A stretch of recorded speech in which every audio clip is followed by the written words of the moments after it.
Hey, what's up, guys? I'd like to give you an inside scoop I got from some really reliable sources inside the Buffalo Bills locker room when the Sean McDermott 9/11 speech motivation gambit went down.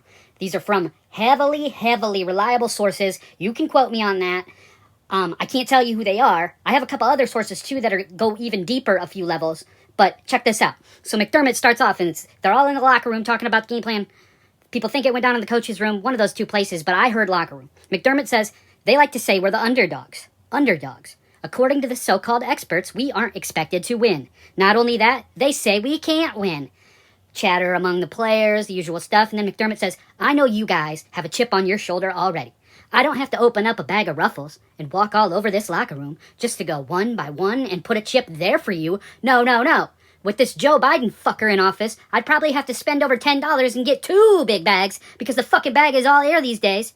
Player chatter, a Let's Go Brandon chant, a 10-minute long discussion on the subject of capitalism and shrinkflation, which I hear Stefan Diggs had some great takes on in it, and he really converted some of the other guys to the base side of things. Anyways, next, McDermott's like, thank God for you guys, especially the vets. Thanks to you and the culture of toughness we have built, I have a room full of men who don't need me to do that fucking bullshit, and that's one of the reasons I love every man on this team dearly, no homo. Player chatter, several very hateful chants, and a few slurs. McDermott then goes, you guys are fucking dogs! And I guess if you guys started barking. And then McDermott didn't like that. No, cut it with the barking. You aren't real dogs. You're just like dogs. Stop that fucking barking. And then he got really mad at the punter, I guess.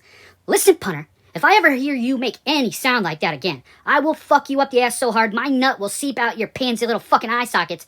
No homo.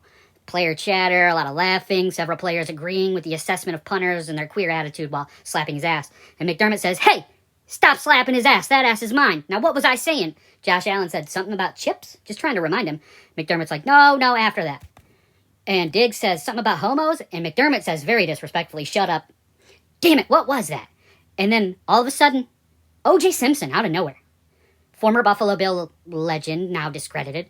And he says, what I think Coach was trying to say was that no one thinks we can win. Our next 2 opponents are the 2 teams in New York City.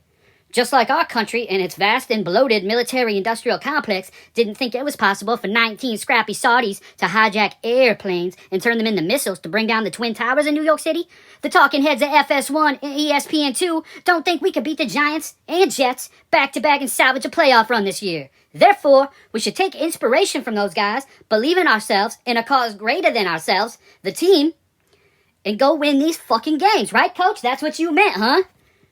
And McDermott just, fearing he may be stabbed if he disagrees. I get that on several people's word. Yeah, OJ, you said it. And that's what really went down. Sean McDermott is being run through the ringer because that fucking murderer was allowed to walk into the Buffalo Bills facility? I mean, shame. Shame on you, Ralph Wilson, or whoever the fuck owns that team. Don't let OJ in the building and apologize to Mr. McDermott.